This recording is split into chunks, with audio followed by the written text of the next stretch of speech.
Казахстан спростував повідомлення про продаж своїх літаків для ЗСУ. Представники держпідприємства «Казспецекспорт» заявили, що провели торги з продажу авіаційної техніки лише для казахстанських фірм із відповідною ліцензією за умови обов'язкової ліквідації. За їхніми даними, іноземним компаніям участь було заборонено.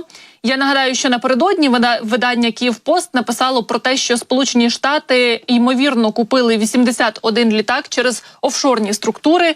Серед літаків, переданих за схемою, були Міг-27, Міг-29 та Су-24.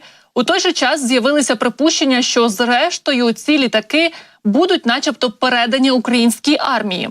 Передбачається, що Збройні сили України розберуть їх на запчастини або навіть використають застарілі літаки як хибні цілі на аеродромах.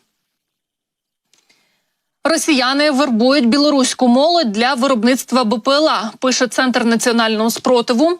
У Білоруському державному технічному університеті розпочався міжнародний молодіжний форум з розробки безпілотників, який курують росіяни. На цьому форумі були помічені представники терористичної організації ПВК «Вагнер». Задача цього зібрання – максимально залучити молодих білорусів до розробки і виробництва БПЛА для Збройних сил Російської Федерації.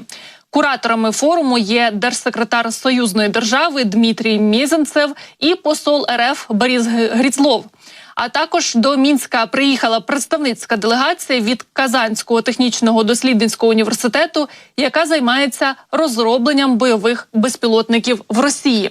Очікується, що завербовані кадри будуть відправлені до цього ВНЗ для роботи на російський ОПК.